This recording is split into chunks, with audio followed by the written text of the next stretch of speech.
Sesuai dengan nawacita yang ketiga, presiden kita bangun Indonesia pinggiran, dalam arti memang daerahnya pinggiran, mereka terbelakang, untuk kita bangun semua. Mereka akan disejajarkan dengan mereka yang ada di kota. Dengan apa?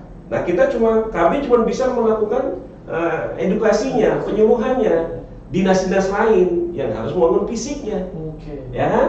Nah, makanya ke depan bukan lagi kampung KB, namanya kampung yang berkualitas.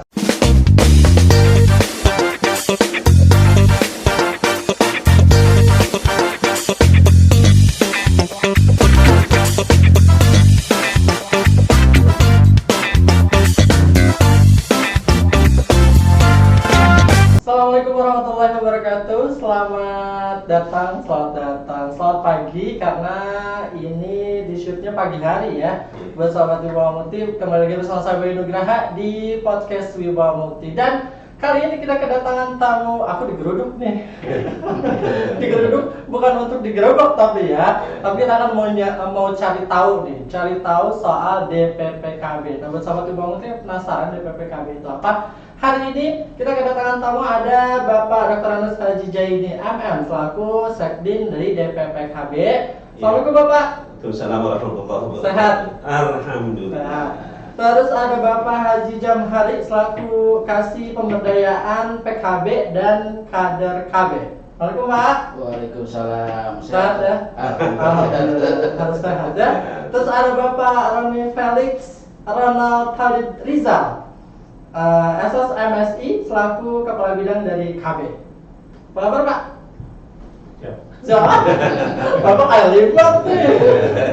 Harus ada suaranya Pak. Semangat dong, Ini saudara, ini apa namanya? Ini kayak Menteri Komunikasi dulu. Pak. Siapa? Dari Partai Demokrat. Aduh, lupa aku namanya ini. Ya, ini coba. Mirip ya. Mirip.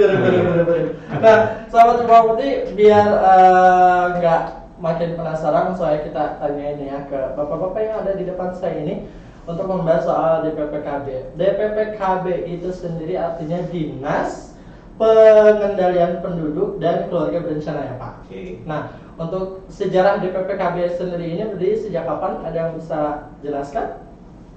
Oke. Sebelum saya menjawab pertanyaan ini, pada hari ini bertepatan dengan tanggal 22. Betul. Ya. Nah, Desember itu adalah Hari Ibu. Hari Ibu. Hari Ibu kita. Betul. Karena itu kami dari Dinas Pengendalian Penduduk dan Keluarga Berencana Kabupaten Bekasi mengucapkan selamat Hari Ibu yang ke-92. Semoga ibu-ibu kita selalu bahagia, Amin. sejahtera. Amin. Ya.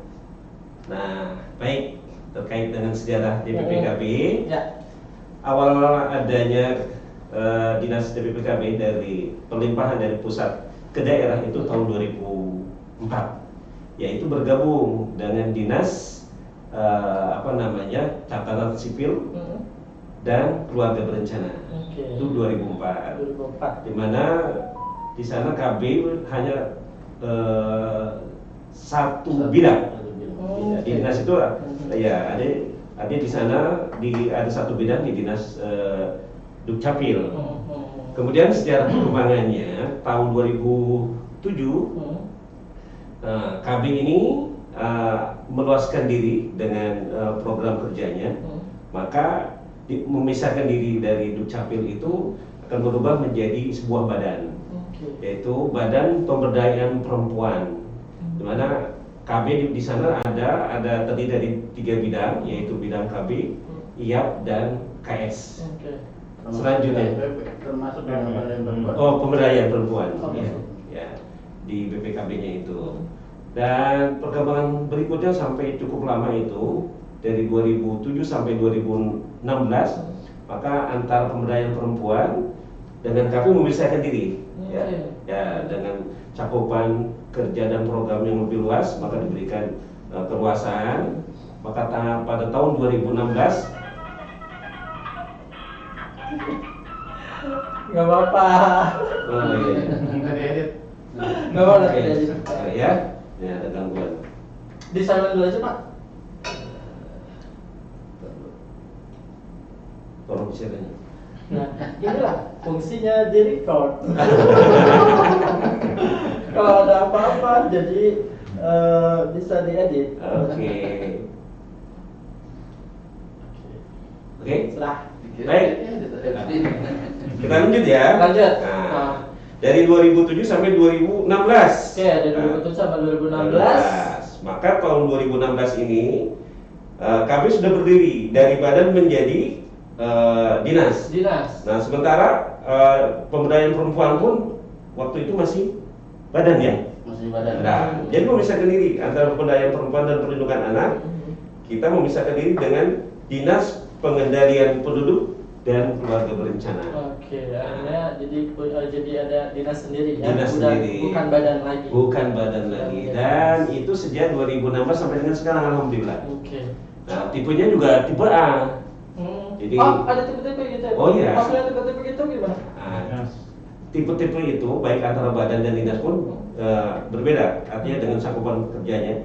Kemudian dengan struktur organisasinya juga berbeda. Nah, kalau tipe A itu dia dinas tipe A terdiri dari kepala dinas, kemudian sekretaris, kemudian diisi dengan 4 kepala bidang, kemudian ada 3 kasubag. Nah, itu ya perbedaan. Kalau yang tipe B itu sekretaris, kemudian kepala dinas, sekretaris, kemudian 3 bidang dan 2 kasubag. Oke. Ya. Nah, Pak Roni salah satu kepala bidangnya. Iya, Bapak adalah sekretarisnya, ya. Terus ini Pak, kita kan soal di PPKB itu ada program yang namanya Kampung KB ini. Nah, aku penasaran nih, Kampung KB itu seperti apa nih? Dalam rangka melaksanakan misi tersebut di PPKB Kabupaten Bekasi kan, kalau nggak salah itu ada 4 program kegiatan. Ada 4 program kegiatannya nanti akan kita bahas satu persatu. Kita pengen tahu dulu nih, Kampung KB itu secara singkatnya tuh seperti apa sih Pak? Kampung KB. Kampung KB. Baik. Akan saya sampaikan terkait dengan Kampung KB. Ini sejarahnya ya. Iya. Sejarah Kampung KB. Jadi sejarah Kampung KB ini dulu di Jawa Barat itu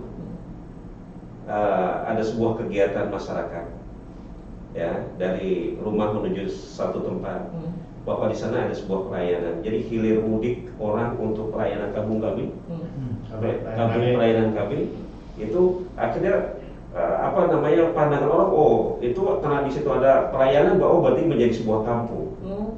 Nah itu sejarahnya. Nah, tapi ke depan akhirnya sejalan dengan misi nawacitanya Pak Presiden, ya, bahwa Kampung KB ini ya adalah sebagai ikon untuk membangun wilayah Indonesia mulai dari pinggiran. Nah, ini sejarahnya. Maka tahun 2016 itu dicanangkan oleh beliau pada acara Harganas di Cirebon ya, gitu Bang Roni ya. Nah, dari awal nawacita beliau membangun Indonesia dari pinggiran inilah, ya, dengan syarat-syarat tertentu, maka kita mulai membangun wilayah ini dibentuk yang disebut nama Kampung KB. Ya, yang disebut nama Kampung KB ini. Nah, sejarah ke depan tentu kita tidak bisa membangun secara mandiri, ya kan? Karena tidak KB itu tidak punya kemampuan, ya, dari sisi pendanaan lain sebagainya. Kenapa? Tugas kita adalah sebagai edukasi penyuluhan saja. Ya, kira-kira begitu. Nah, kemudian persyaratan-persyaratan lain, tentu kita berharap Kampung KB yang didirikan dengan persyaratan-persyaratan tertentu, ya, maka nanti pada akhirnya kita berharap bahwa kampung ini bisa setara dengan kampung yang lain. Karena apa syaratnya? Di situ dibangun sebuah dibangun dari daerah yang pinggiran tadi. Nah, kan sesuai dengan nawacita beliau kan? Nah, namanya kampung pinggiran itu semua terbatas, akses menuju ke kota jauh, fasilitas jalan rusak, kemudian di situ juga kampung yang kumuh, padat penduduknya, jumlah penduduknya cukup padat, kepesertaan BKB-nya juga sangat minim. Nah itu dasarnya. Maka dari dasar-dasar itulah dibangun kampung KB. Nah ke depan tentu kita berharap bahwa kampung KB ini ini akan bisa melayani kebutuhan dasar masyarakat di sana. Dan tentu kita tidak bisa, ini harus melibatkan dinas atau OPD yang lain. Nah sehingga jangan sampai ini hanya miliknya orang KB saja, maka namanya harus dirubah kira-kira itu loh dia. Bukan lagi kampung KB, menjadi kampung yang berkualitas. Artinya nanti ini dimiliki oleh semua instansi dinas yang terlibat di sana. Betul. Nah, barangkali nanti Pak Jam bisa tambahkan. Karena tidak bisa berdiri sendiri ya Pak ya, harus ada keterlibatan dengan instansi atau dinas terkait ya Pak. Oke, sebelum nanti kita pengen tahu nih harusnya yang terlibat dinas apa saja. Nih, kan ada 4 program nih Pak. Yang pertama ada program pemberdayaan dan peningkatan keluarga sejahtera. Ya. Ada program pemberdayaan dan peningkatan keluarga sejahtera. Program pemberdayaan dan peningkatan sejahtera itu maksudnya kayak gimana sih Pak? Baik, yang dimaksud dari program yang ada di KB ini, ya ini tentunya di tahun 2021 ya, tahun 2021. Karena memang kalau dulu kita dalam program ada 4 program, tapi ada beberapa kegiatan-kegiatan. Nah, ada beberapa kegiatan-kegiatan. Nah, ini dengan ada perubahan ini, maka program pemberdayaan peningkatan keluarga sejahtera ini hanya 1 kegiatan. Tapi yang dimaksud dengan program pemberdayaan peningkatan keluarga sejahtera itu yang dimaksud ya. Nah, itu adalah sebuah upaya yang dilakukan oleh pemerintah itu untuk membangun dan meningkatkan pengetahuan dan kemampuan serta kekuatan potensi yang dimiliki di masyarakat kita. Dalam rangka meningkatkan kesejahteraan keluarga. Sejauh ini pemerintah Kabupaten Bekasi sendiri sudah berupaya apa nih Pak untuk menyampaikan atau mendapatkan hasil keluarga yang sejahtera? Dari DPPKB sendiri sudah melakukan apa? Baik, tentu kita tidak keluar dari program yang ada ya kan. Upaya yang kita lakukan di dalam peningkatan kesejahteraan keluarga di sana itu ada kegiatan-kegiatan yang dilakukan pemberdayaan peningkatan keluarga sejahtera melalui bina-bina. Nah, kan gitu ya Pak Rani. Bina-bina. Ya, tapi pembina di antaranya adalah itu bina keluarga balita. Bina keluarga balita. Iya. Kemudian ada bina keluarga remaja.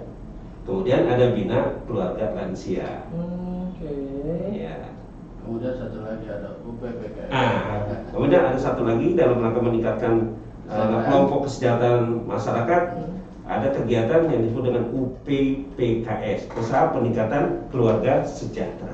Usaha peningkatan keluarga sejahtera. Usaha pendapatan. Pendapatan keluarga sejahtera. Nah, untuk pembinaan keluarga balita sendiri ini tujuannya kayak gimana sih Pak? Maksudnya contohnya seperti apa, dari segi pembinaannya bagaimana? Baik, kami jelaskan ya tentang pembinaan bina keluarga balita. Di mana kalau kita kan di masyarakat ini sudah ada program-program posyandu. Kalau posyandu itu kan kita hanya bisa meningkatkan gizi keluarga untuk melihat pertumbuhan daripada anak-anak balita kita supaya dari umur 1 sampai 5 tahun. Nah di kelompok PKB ini kita tujuannya tidak hanya melihat pertumbuhannya, tapi perkembangan fisik dan mentalnya. Dan juga nanti di situ ada kegiatan-kegiatan yang terkait dengan 7 aspek peningkatan pengembangan keluarga. Ada aspek komunikasi pasif, komunikasi aktif, kemudian ada aspek motorik, ya, itu perkembangannya. Aspek sosialisasi, kemudian ada aspek misalkan dia komunikasi. Pertumbuhan dan perkembangan anaknya bagaimana. Itu nanti dari 7 aspek itu nanti bisa dilihat. Dan kalau di Posyandu bisa saja ada terintegrasi dengan Bina Keluarga Balita, kelompok PKB. Di situ nanti ada dilihat melalui kartu kembang anak. Kalau di Posyandu mungkin kita ada KMS ya, kartu menuju sehat. Iya. Tapi di situ ada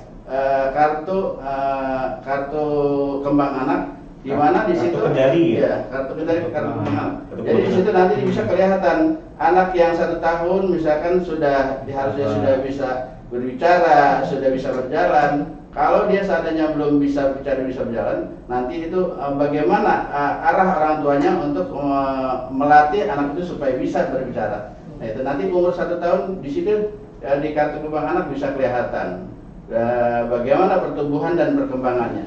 Kalau misalkan perkembangannya tadi dia belum bisa berjalan, usaha oleh kader diinformasikan kepada ibu balitanya bagaimana supaya anak itu bisa mau ngomong, diajarkan untuk ngomong, diajarkan untuk berjalan. Kan biasa ada alat-alat permainan edukatifnya. Gitu. Dari kartu itu juga kita jadi bisa tahu nih ya permasalahannya apa, kenapa si balita ini sampai umur segini masih belum bisa berbicara atau masih belum bisa berjalan gitu. Dari kartu itu jadi bisa diketahui juga ya Pak. Iya, jadi ada penugasan dari kader oleh ibunya bagaimana supaya anakku itu bisa bisa berjalan atau bisa bicara. Itu nanti ditugaskan oleh ibunya supaya diajarkan cara berjalan. Kan ada alat permainannya. Kalau di kampung ada semacam apa tuh yang keliling itu, ada kayak anak tangga gitu ya. Iya, bisa ada anak tangga. Kemudian juga diajarkan misalkan melalui alat-alat permainan, anak itu mengenal warna dan macam banyak tuh alat permainan edukatif di BKB, Bina Keluarga Balita. Berarti tugas kader berhubungan langsung nih ya sama si sumber tersebut ya. Pak, kalau untuk Bina Keluarga Remaja, kalau ngurusin balita sih masuk akal ya Pak ya, ngurusin balita masuk akal. Tapi kenapa remaja juga harus diurus sama DPPKB? Ini terkait dengan yang namanya Bina Keluarga Balita, Bina Keluarga Remaja, Bina Keluarga Besar. Ini yang diarahkannya bukannya langsung balitanya atau remajanya atau lansianya, tapi ibu yang membina keluarga tersebut, keluarganya yang dikasih pengetahuan bagaimana untuk melihat perkembangan remaja. Ya. Remaja ini kan sekarang banyak sekali tantangan, di mana ya banyak sekali, apalagi dengan adanya media dengan HP yang memang sudah banyak sekali di situ yang dari yang halal sampai yang haram juga ada di HP. Betul. Tinggal membukanya. Nah disitulah peran seorang ibu bagaimana supaya anak itu bisa perkembangan daripada anak itu jangan sampai ya istilahnya dia keluyuran atau bermain yang teman-temannya yang memang yang nakal bagaimana gitu. Jadi seorang ibunya harus membina. Karena apalagi terkait dengan sekarang Hari Ibu.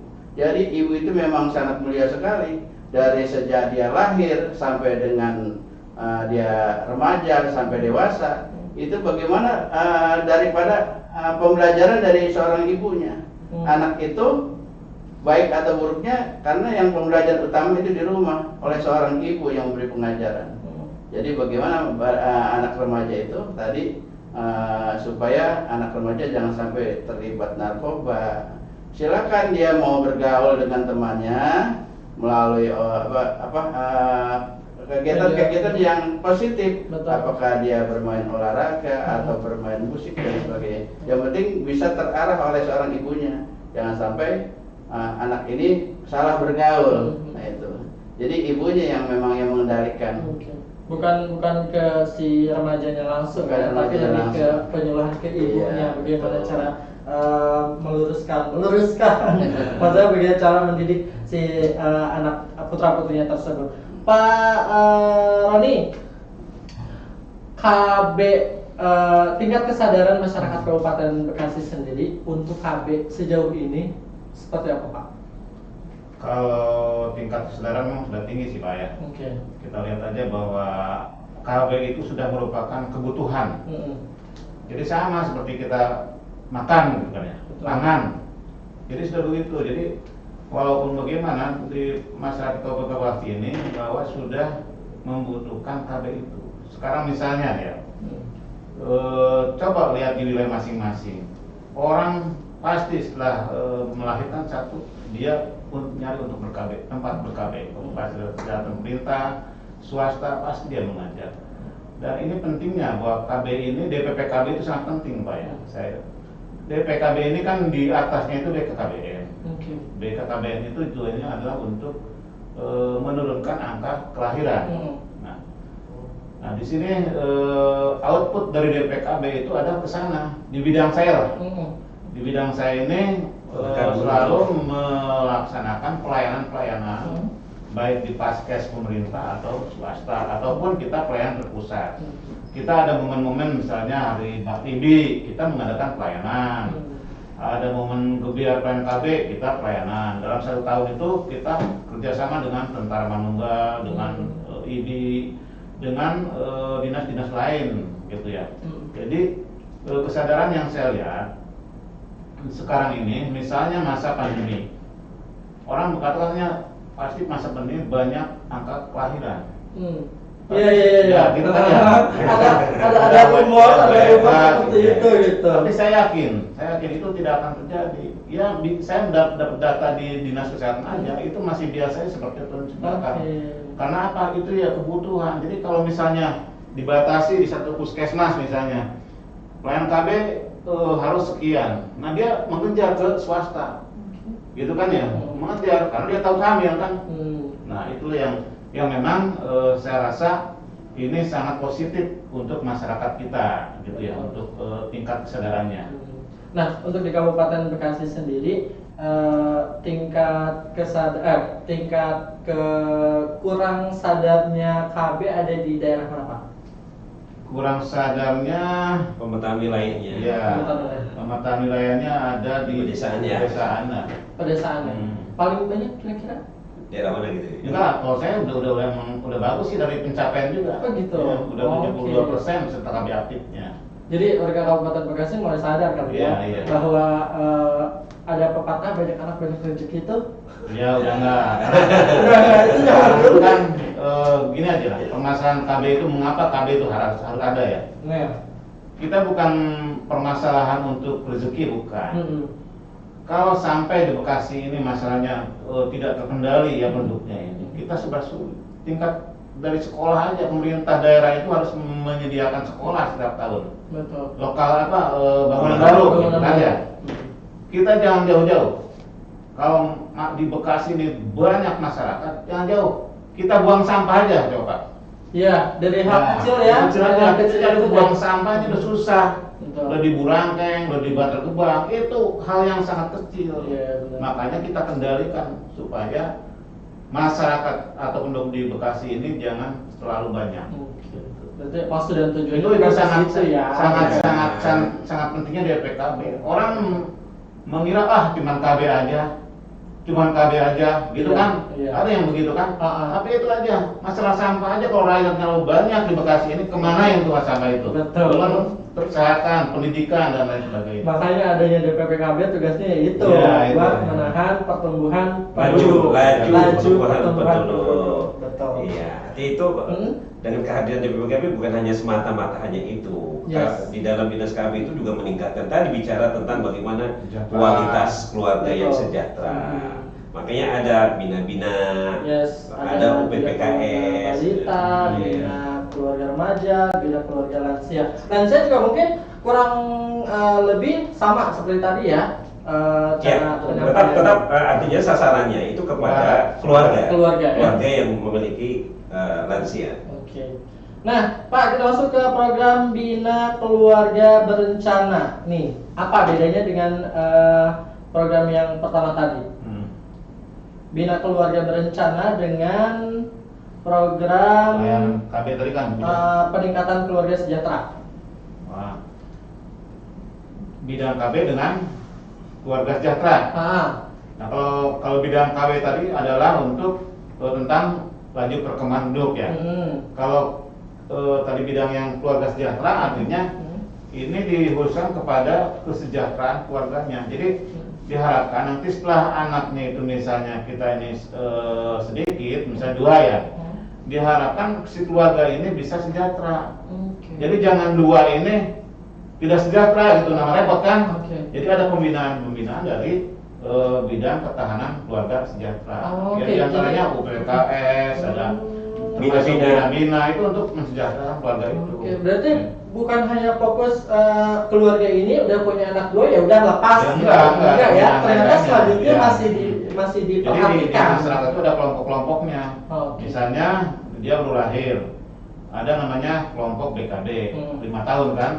Itu gimana orang tuanya bisa mengasuh si anak balita itu dengan benar.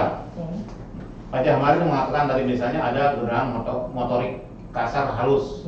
Itu bedanya begini, misalnya di BKB itu ada si anak baru 0 1 tahun, nanti dikasih permainan gitu, cleaning gitu ya.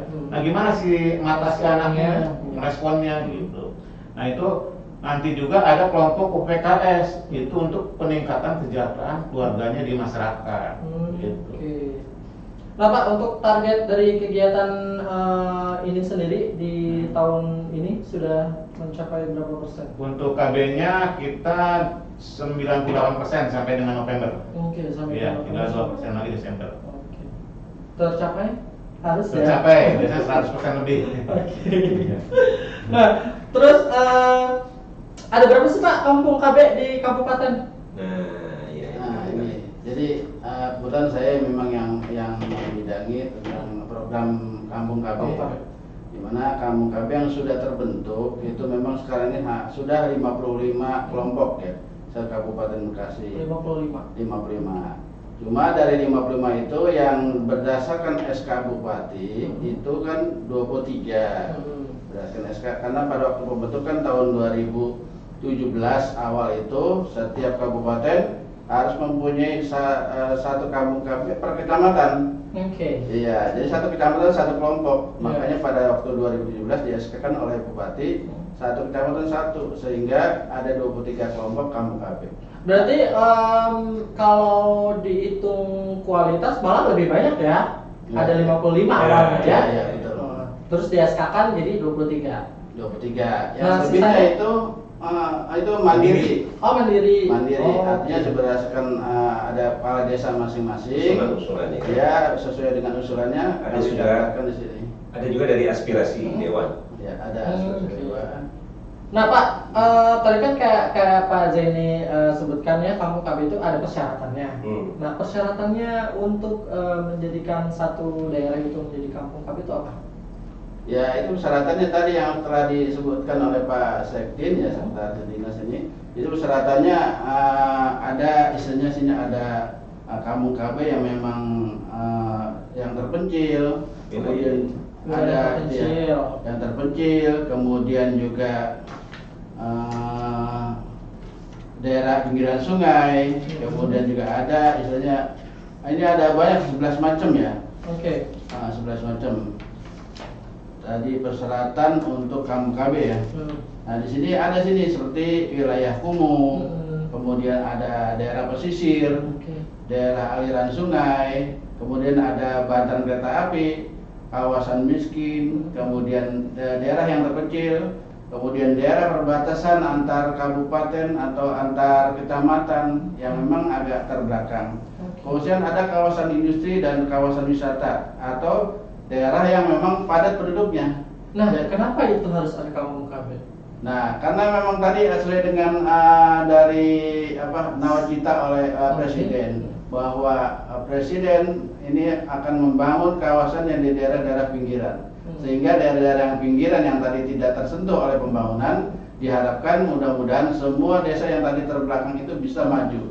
Makanya melalui pilot project ini kan di wilayah 1 RW ada yang sekarang ini mungkin bisa 1 desa, diharapkan daerah yang terbelakang itu bisa menyamai desa-desa yang sudah maju duluan. Makanya tadi program KB diharapkan ya supaya nanti dalam minimalnya 1 RW itu bisa ada kemajuan. Karena yang memang kita lihat di sini terbentuknya memang daerah-daerah yang agak terbatas tadi dengan saat yang tadi itu. Ya, ada tambahan Pak? Baik, saya tambahkan ya. Nah, jadi persyaratan-persyaratan yang sudah ditentukan untuk terbentuknya sebuah kampung KB itu, ya kan. Nah, ketika persyaratan sudah memenuhi, maka disitulah harus ada tumbuh kesadaran dari masyarakat, dibentukkan sebuah kelompok, ya, yang mengelola kampung KB itu. Nah, artinya apa? Ketika mereka sudah membentuk kelompok dengan pembagian tugas segala macam, maka akan dibentuklah kampung KB itu. Nah, sekali lagi bahwa untuk menghindari kesannya ini hanya KB saja dalam leading sektor, maka kita berharap ke depan ini kampung KB yang tadi syaratnya adalah daerah yang kumuh, daerah pinggiran, di bantaran kali, di bantaran sungai, ya kan? Daerah perbatasan, padat penduduk dan lain sebagainya. Ya. Ini harus sama-sama, ya, sama-sama sesuai dengan nawacita yang ketiga presiden kita bangun Indonesia pinggiran, dalam arti memang daerahnya pinggiran, mereka terbelakang untuk kita bangun semua. Mereka akan disejajarkan dengan mereka yang ada di kota. Dengan apa? Nah, kami cuma bisa melakukan edukasinya, penyuluhannya. Dinas-dinas lain yang harus membangun fisiknya, ya kan? Nah, makanya ke depan bukan lagi kampung KB, namanya kampung yang berkualitas. Kampung berkualitas. Iya. Nah, ngomong-ngomong soal masalah dinas lainnya harus ikut andil, kira-kira berarti dinas kesehatan udah pasti. Dinas sosial, ya. Terus dinas pendidikan, Dinas Dukcapil, ya. Nah, sejauh ini seperti apa, Pak? Oke, kita sering kali rapat, ya, mengevaluasi kegiatan program kampung KB yang difasilitasi dengan Bapeda, mengundang dinas-dinas terkait. Alhamdulillah, karena adalah sebuah intervensi dari Pak Bupati, ya kan, untuk membangun wilayah yang kumuh ini biar mereka sejajar di perkotaan. Nah, sudah keikutsertaan, keterlibatan dari dinas-dinas terkait. Nah, tadi yang sudah kita sebutkan, ada PUPR, dinas dinas pendidikan, UMKM, kemudian dinas pertanian, perikanan, ya kan. Ini sudah. Nah, salah satunya kemarin kita lomba UMKS, ya. Nah, itu sebuah kerja keroyokan semua dinas. Nah, dinas tenaga kerja, alhamdulillah kita malah dapat juara 1 tingkat provinsi. Di mana? Di kecamatan? Di Tarumanjaya. Bojomangu. Manggaret, Bapak belum tahu informasinya? BWKSS. Iya, BWKSS. Nah, itu kerja bareng. Salah satunya di situ ada syarat kampung KB. Oke, keren. Berarti nggak selesai ya, Pak, tugasnya? Oh, udah selesai. Nah, ini artinya kan ini satu wilayah, satu desa. Nanti kita berkembang ke desa lain yang belum terbentuk kan. Betul. Gitu. Pak, ini kan pasti sebagian masyarakat ada yang masih punya berpikiran ini sangkut pautnya sama keyakinan nih ya, sama keyakinan nih. Tapi kita nggak sebutin keyakinan. Masih ada sebagian orang yang berpikiran ngapain sih KB? Ya. Pasti ada beberapa yang nggak mau KB, udah biarin aja gitu. Kalau dikasih ya rezeki, enggak ya nggak apa-apa. Nah, cara dari DPPKB sendiri untuk mengedukasi si warga tersebut itu seperti apa? Ya. Upaya yang dilakukan oleh Dinas DPPKB tentu kita memberikan edukasi, penyuluhan, tidak intervensi kan, tidak memaksa. Karena memang apa? Bagian-bagian itu ada di 8 fungsi. Ada 8 fungsi kaitan dengan keagamaan. Ini kan kaitan dengan keyakinan. Iya, betul. Ya, kaitan dengan keyakinan. Nah, edukasi yang dilakukan di sana ketika seseorang diberikan amanah hidup, diberikan dia punya jodoh dan sebagainya, diberikan amanah dia bisa melahirkan. Ini kan sebuah amanah. Betul. Ya kan? Nah, sebuah amanah kan harus dijalankan dengan sebaik-baiknya.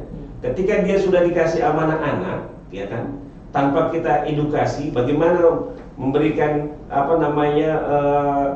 pelayanan mendidik terhadap anak kita tanpa diberikan penyuluhan tentang pendidikan, bagaimana mengasuh pola kembang anak dan lain sebagainya. Nah, itu kan ya bahwa anak ini harus kita jaga, kita amanah. Harus apa? Mereka kita berikan modal pendidikan, ya kan, kesehatannya, pola pendidikan, pola asuh dan lain sebagainya. Sebab apa? Ketika mereka ke depan, jangan akan kita memberikan keturunan yang bodoh, meninggalkan keturunan yang miskin. Betul. Itu malah kita berdosa jadi orang tua. Betul. Nah, jadi nggak usah berpikir artinya punya banyak anak banyak rezeki. Sedikit anak yang berkualitas bagus rezekinya lebih banyak. Oke, berarti tujuannya dari PPKB tidak memaksa ya, Tidak memaksa. hanya mengedukasi si orang tua tersebut. Betul. Bahwa kedepannya kan seperti ini. Iya. Jadi balik lagi ke diri masing-masing. Betul, ya. Oke, Duh, masih banyak sebenarnya mau dibahas, tapi karena durasinya terbatas ya Pak ya. Siap. Nanti kita harus ngobrol lagi, kita jadwalin lagi. Oke. Kapan bisa kesini lagi? Akhir tahun, awal tahun juga boleh. Boleh. Awal tahun ada kegiatan apa Pak? Ya, nanti kita sebelum ada kegiatan ke lapangan bisa ketemu Kesini lagi. dulu ya. Iya. Kita bahas dulu, kita share dulu. Share dulu. Biar warga Kabupaten Bekasi juga tahu Baik. kerjanya di PPKB itu apa. Siap, oke. Nggak cuma sih KB doang. Padahal kan enggak di dalamnya Nah, banyak. kesannya di masyarakat apaan sih KB? Iya. Gua nggak KB juga nggak apa-apa. Nah, kan itu ya baru dia. Padahal KB nggak cuma ngurusin KB doang. Bukan KB doang. Banyak di Ya, dalam. peningkatan Bukan mengurus sejarah. kontrasepsi, Ya. Nah. kesejahteraan keluarga. Nah, benar. Jadi salah juga mungkin sedikit banyak kita tahu ya sekarang tugasnya KB itu ternyata banyak banget nggak cuma ngurusin kontrasepsi doang ya, Yeah. tapi bagaimana cara mensejahterakan pasca KB tersebut. Oh, ya, Pak. iya. Ada yang mau disampaikan terakhir Pak dari Oke. Pak Jaini? Siap. Oke. Ya, terima kasih tentu pada hari ini. Mudah-mudahan pertemuan kita punya nilai bermanfaat, khususnya adalah buat masyarakat Bekasi terkait dengan program KB ini. Betul. Dan tentu ya kita kami ucapkan juga terima kasih kepada teman-teman di lapangan. Yes. Ya, ada penyuluh KB, ada tenaga TPD, ada Kader KB. KB, pos KB ya, yang sudah membantu program KB di Kabupaten Bekasi. Semoga terus, dan kita sekarang ini masih kondisi Pandemi. kita tetap jaga protokol kesehatan, Betul. sosialisasikan terus 3M. Betul. Jaga Oke. jarak, mencuci tangan, Tangan, dan memakai pakai masker. Dari Pak Rani, ada yang mau disampaikan? Sampaikan kepada seluruh masyarakat di Kabupaten Bekasi, diharapkan kita menyadari pentingnya untuk ikut program KB ya. Karena tadi saya sampaikan bahwa apabila tidak berhasil, banyak sektor yang dirugikan. Ya, salah satunya kayak pendidikan, kesehatan, segala macam. Jadi kalau apabila tidak berhasil, maka pemerintah harus menambah Beban jadi negara, beban ya. pemerintah. Betul. Ya, walaupun jadi semua sektor harus diperbanyak lagi dengan banyaknya penduduk di Bekasi. Diharapkan kita bersama-sama itu ber-KB, apapun kontrasepsinya tergantung pada masyarakat. Soalnya bukan kondom doang KB ya. Iya. Betul.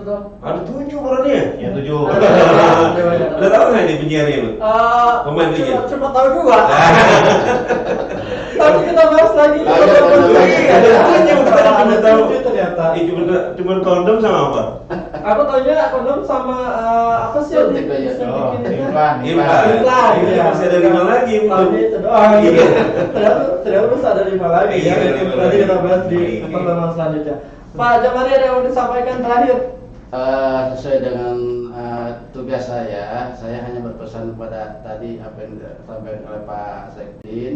Jadi kami berterima kasih kepada para kader KB dan juga para penyuluh KB yang ada di lapangan yang selama ini memang petugas kita sedikit sekali karena satu kecamatan itu tadinya untuk penyuluh hanya tadinya 4 ditambah 12. Jadi sekarang ini sudah ada 16 ya. Oke. 16 penyuluh. Nah, oleh karena itu dari Dinas KB ini menambah petugas yang non PNS ya. Dan non PNS ini ada setiap desa 1. Sehingga penambahan ini ada 187 orang. Jadi bagi yang memang yang benar-benar honorer, bukan honorer istilahnya, tenaga sukarela ini kami sangat berterima kasih sekali. Mudah-mudahan nanti ke tahun depan diharapkan lebih giat lagi dan insya Allah kita juga akan menambah anggaran untuk petugas yang memang secara sukarela ini. Oke. Itu kabar baik nih ya. Ya. Dan ini, Kabar baik. ya karena memang beliau adalah sukarelawan, Betul, gitu kan. betul. Dan Harus diapresiasi juga ya. ya, Pak. kedua memang punya jiwa kemanusiaan dalam rangka meningkatkan kesejahteraan masyarakat kita melalui KB ya. Betul. Programnya melalui Dinas KB. Alhamdulillah Pak Bupati juga sudah merespon. Oke. Berterima kasih, ini kabar informasi baik. Iya. Ini kabar informasi baik. Bapak-bapak terima kasih banyak atas Oke. waktunya hari Siap. ini. Oke. Tetap jaga kesehatan ya. Tahun depan kayaknya kita bakalan sibuk nih. Oke. Ya, mudah-mudahan tahun depan COVID udah Ya, mudah-mudahan. udah banyak yang mau dikerjakan, banyak yang Siap. mau diselesaikan ya Pak ya. Ya, ya, ya. Sehat-sehat terus buat Bapak semuanya. Salam Amin. buat Amin. Bapak Kepala Dinas Siap. ya. DPPKB, dan nanti kita akan ketemu lagi bahas yang lain. Oke. 7 kontrasepsi. Oh iya. Janji. Kita akan seru coba ya. Iya. Terima kasih banyak atas waktunya, dan sahabat Bupati, demikian tadi kita sudah ngobrol bersama dengan DPPKB terkait Kampung KB. Nah, kalau sahabat Bupati mau tahu soal KB, kalian bisa cek di Instagramnya DPPKB, ataupun kalian juga bisa tonton YouTube ini berulang-ulang. Kalau misalkan belum jelas, diulang lagi aja. Kalian bisa tonton YouTube channelnya Wibawa Mukti TV, dan nanti juga akan tayang di Wibawa Mukti TV ya. YouTube channel di Wibawa Mukti TV, tayang di Wibawa Mukti TV. Buat sahabat Wibawa Mukti, nanti kita akan kembali lagi di podcast selanjutnya. Sesuai janji dengan DPPKB, kita akan bahas 7 alat kontrasepsi. Ada 7. Iya. Kita tahu cuma 2. Ternyata ada banyak ya. Nanti di konten selanjutnya. Terima kasih. Wassalamualaikum warahmatullahi wabarakatuh. Waalaikumsalam warahmatullahi wabarakatuh.